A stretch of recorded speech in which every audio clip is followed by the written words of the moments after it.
नावहि नावे गोपिया सभयायो नावहि नावे गोपिया सभयायो कृष्ण गरुड़ चढ़ियायो जी हजी कृष्ण गरुड़ चढ़ियायो जी अरे जब ही गोपाल जी चले ले मधुबन को जब ही गोपाल जी चले ले मधुबन को घर आंगन न सोहाला जी हाजी घर आंगन न सोहाला जी सोने के खाट आंगन ले सभी सोने के खाट आंगन ईडस बस्तारी धरी न उतारी जी हाजी बस्तारी धरी न उतारी जी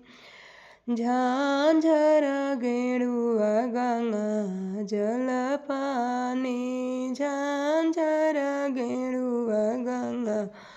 जल पानी अर्जुन पाव पखार सूजी हाजी अर्जुन पाव पखार सूजी पाव पखारे चारु लोक के राजा पाव पखारे चारु लोक के राजा अति बड़ा भाग हमारी जी हाजी अत बड़ा भाग हमारी जी दाली भात मैदा की रोटी दाली भात मैदा की रोटी पड़ल के तरकारी जी हाजी पड़ल के तरकारी जी जे वहीं बैठेले कृष्ण कन्हैया जे वहीं बैठेले कृष्ण कन्हैया परना सखीन सभगारी जी हाजी परना सखीन सभगारी जी राम जेवेले लछन हाथ सिकोरेले राम जेवेले लछन हाथ सिकोरेले परला माता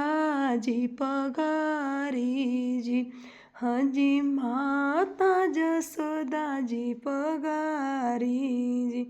जेव जेव कृष्ण संकोच मति माना जेव जेव कृष्ण संकोच मति मा अरे ऐसन गारी के गारी न कहलो जी ऐसन गारी के गारी न कहलो गारी हई प्रेम पियारी जी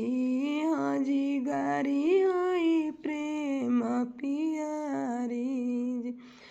अरिया माया लारी पूछे बहिना दुलारी या माया लारी पूछे बहिना दुलारी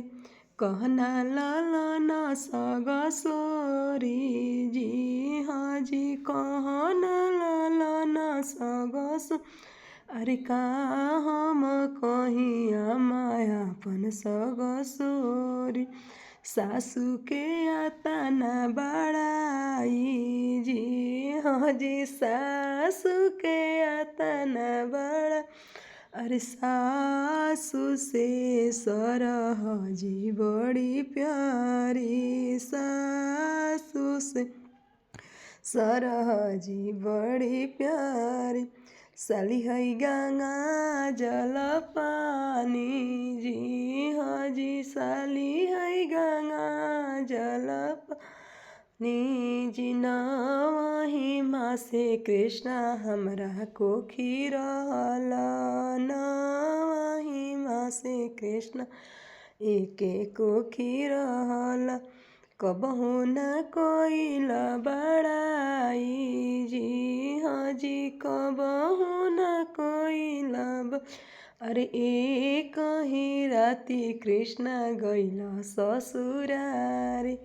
सासू के कातना बड़ाई जी हाँ जी सासू के करेला बड़ाई जी जुगे जुगे बाढ़ो कृष्णा तोहार ससुरारी नीतिया महु नीत जाहूँ जी हाँ जी नीतिया महु नीत जाहूँ जी। हमार अगर वीडियो अच्छा लगी तो वो लोग एक लाइक ज़रूर करब जा। हम हर तरह के मांगलिक गीत गावेनी, वो लोग हमारा चैनल के सपोर्ट